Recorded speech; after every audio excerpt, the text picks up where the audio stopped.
هاي، عمرك حاجة غالية قوي اتكسرت منك؟ طب حسيت بإيه؟ تخيل كده لو دي أغلى حاجة عندك. النهاردة الحدوتة بتاعتنا عن واحدة هي بنفسها كسرت أغلى حاجة عندها. مرة الرب يسوع راح يتعشى مع قائد مهم قوي. القائد المهم كان عازم كل أصحاب المهمين، وهم قاعدين ياكلوا دخلت واحدة ست ما كانتش معزومة على العشاء، بس كل الموجودين كانوا عارفينها. الناس اتغاظوا جدا لما الست دي دخلت. هي ازاي تدخل هنا؟ دي واحدة بتعمل حاجات غلط وكلها خطية، ازاي تدخل هنا؟ في الحقيقة الست دي فعلا كانت عملت حاجات غلط، لكن دخلت ومشيت ناحية الرب يسوع وهي معاها برفيوم غالي جدا جدا جدا.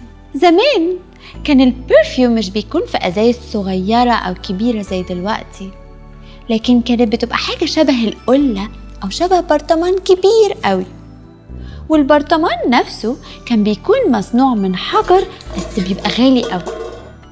لكن البرطمان دوا الغالي جدا ملوش غطا، يعني علشان تستخدم البرفيوم لازم تكسر البرطمان كله. عشان كده ناس كتيرة ما كانتش بتجيبه، أو اللي يجيبه كان بيحطه في البيت عشان بس يتفرج عليه. يعني البرفيوم ده كان أغلى حاجة عند الست دي، زي ما يكون الكنز بتاعها.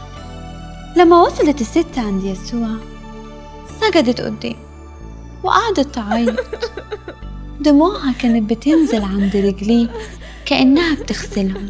وبعدين عملت حاجة غريبة جدا، كسرت البرفيوم الغالية جدا وغسلت بيها رجلين الرب يسوع. كل الناس اللي كانت قاعدة يقولوا ايه ده؟ ضيعت البرفيوم على رجلين؟ ايه الست الغريبة دي؟ يسوع حس ان اللي عملته ده شيء عظيم وابتسم لها.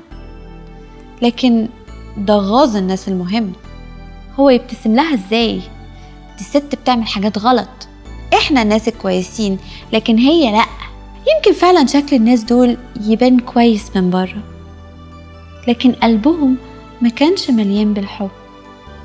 ويمكن الست دي من بره شكلها مش بتعمل حاجات كويسة، لكن قلبها كان مليان بالحب والتوبة للرب يسوع. يسوع بيعرف يشوف اللي جوه القلب من جوه، مش بيبص على اللي بره. يسوع وقفهم وقال لهم الست دي عارفة انها عملت حاجات غلط، لكن عارفة كمان انها محتاجاني عشان انقذها. الست دي بتحبني جدا. هي ممكن تكون عملت حاجات غلط من بره، لكن انتوا بتعملوا حاجات غلط من جوه. الناس المهمة اتغاظوا جدا لما يسوع قال لهم كده، لكن يسوع بص للست وقال لها أنا سامحتك على كل الحاجات الغلط اللي عملتيها. الناس المهمة اتغاظوا جوه قلوبهم. هو فاكر نفسه مين عشان يغفر لها الحاجات اللي عملتها؟ ربنا بس هو اللي يعرف. ما كانوش عارفين إن يسوع هو ابن الله. كل لما يسوع كان بيساعد الناس أكتر، كل لما كانت الناس المهمة مش بيحبوه أكتر، لأن هم كانوا خايفين إن الناس تكون معاه وتمشي وراه.